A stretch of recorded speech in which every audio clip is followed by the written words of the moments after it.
এক ব্লগার এসেছিল মাটন চিকেনের ঝোল দিয়ে ডিম খেয়েছে আর নামটাকে ক্যাপশনে দিয়ে কিছু বক্তব্য রেখেছি যে তার নাকি ডিমের ঝোল মাছের ঝোল সবটাই এক। আর একটা পার্সোনাল কমেন্ট আমার ব্যাপারে এসছে, দিদি হয়তো আমাকেই মিন করেছে যে আমি গিয়ে দিদির কাছে ডিম দিয়ে মাটনের ঝোল দিয়ে খেতে চেয়েছি। এক ব্লগার এসেছিল মাটন চিকেনের ঝোল দিয়ে ডিম খেয়েছে মাটন চিকেনের ঝোল দিয়ে, তো সে যদি খেতে পারে তো তার এটা বোঝা উচিত যে এটা হোটেলে হয়ে থাকে। এবার তুই বল এই বিষয়ে কি বলবি? তো তুই নাকি তার নামটাকে ক্যাপশনে দিয়ে কিছু বক্তব্য রেখেছিস যে তার নাকি ডিমের ঝোল মাছের ঝোল সবটাই এক। এই বিষয়টা সে তুলে ধরেছে কারোর একটা পেজে। ওকে, তো প্রথম কথা হচ্ছে যে দিদির একটা ভিডিওতে দেখা গেছে অলরেডি যে তার মাছ ডিম সব একসাথে জলের মধ্যে সাঁতার কাটছে, মানে কড়াইতে আর কি রয়েছে আর কি সাঁতার কাটছে। ইন দ্য সেন্স আমরা ওইভাবেই বলি, আমরা দিদিকেও ব্যঙ্গ করেই বলি ওইভাবে, ওটাকে স্যাটায়ার বলে, পজিটিভ স্যাটায়ার বলে।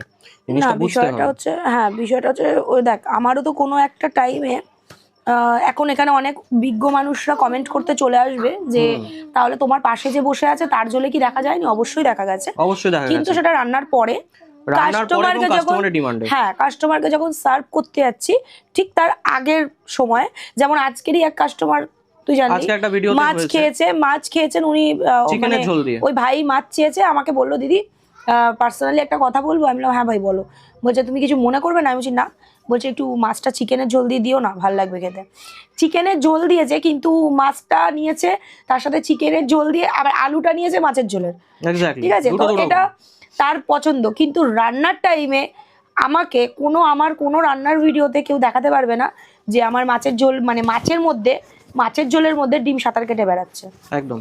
আর উত্তরটা আমি দিয়ে দিই যে আমি যেখানেই যাই না কেন, সে নন্দিনীর দোকানেও যখন আমি খেতে যেতাম আমার রিকোয়ারমেন্ট থাকতো যে আমি ডিমটা নিয়ে নিতাম, হাঁসের ডিম হোক, মুরগির ডিম হোক, পোলট্রির ডিম হোক, যেটাই থাকুক না কেন সেদিনকে আমি মাটনের ঝোল দিয়ে ঝোল আলু দিয়ে খেতে পছন্দ করি। এটা আমার পার্সোনাল প্রেফারেন্স, আমার খেতে ভালো লাগে। তো সেটা যার যার ব্যক্তিগত ব্যাপার, এটাকে বলে হচ্ছে ব্যক্তিগত প্রেফারেন্স, মানে পার্সোনাল প্রেফারেন্স বলে এটাকে। তো আমি যেটা প্রেফার করি আমি সেই অনুযায়ী খাই। তাতে যদি কোনো দিদি 5 টাকা আমার থেকে বেশি চাইতো আমি 5 টাকা বেশি দিতাম। আজ অবধি কোনো দোকানে চাইনি, না মিষ্টি দিয়ে চেয়েছে, না নন্দিনী দিয়ে চেয়েছে, না এই মিষ্টি দিয়ে চেয়েছে। সুতরাং যেরকম দিদি রিকোয়ারমেন্ট ছিল, সে মানে যেরকম আমার রিকোয়ারমেন্ট ছিল সেরকম দিদি আমাকে সার্ভ করেছে, আমি খেয়েওছি। কিন্তু যেটা খেয়েছি সেটা কালিদির দোকানে খেয়েছি আমি, কিন্তু মিষ্টির দোকান আলাদা হয়ে যাওয়ার পরে কিন্তু আমি মিষ্টির দোকানে যাইনি। তখন আমি যখন যেটা খেয়েছিলাম সেটা কালিদির হোটেলে খেয়েছিলাম, কালিদির দোকানে খেয়েছিলাম, মিষ্টিদির দোকানে কিন্তু খাইনি। তো দিদি একটা ভুল কনসেপশন আপনার হয়েছে, ওটা কিন্তু আপনার দোকান ছিল না, ওটা কিন্তু কালিদির দোকান ছিল। তুই তার কাছে চেয়েছিস? হ্যাঁ আমি চেয়েছি। তো হ্যাঁ তুই চেয়েছি, তো এটা ভেঙে বলে দে যে দিদি আমি কালিদির কাছে চেয়েছি। না কালিদির কাছে না, তখন মিষ্টিদি আর কি রান্না করছিল, মানে উনি তখন বললে খুব খারাপ লাগে বিষয়টা। তো উনি ওই মানে দোকানে উনি নিজেই বলেছে যে আমি আমার দিদির দোকানে কাজ করতাম।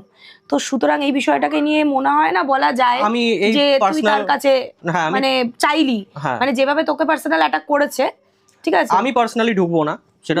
যেমন ধর ওই ব্লগার ভাই যার পেজে এসেছে সেই ভাই যেমন বলতে চাচ্ছিল আমার কথা, কেন কি উনি ভেবেছিল হয়তো দিদি আমার নামে বলছে, তো উনি ফট করে ওখানে বলতে গেছে যে এখন খুব ভাইরাল একটা নাম চলছে আর সবার মুখে মুখে একটাই তর্ক চলছে, নামটা আমার নিতে গেছে বা হয়তো দিদি বোঝাতে গেছে, সেই টাইমেই দিদি কেটে দিয়েছে যে না আমি কোনো ভাইরাল ব্যক্তির নামে বলছি না, আমি কোনো এক ব্লগার ভাইয়ের নামে মানে ব্লগারের নামে বলছি, ভাই না ব্লগারের নামে বলছি। তো থ্যাংক ইউ দিদি এই জিনিসটা আমাকে কারেক্ট করে দেওয়ার জন্য।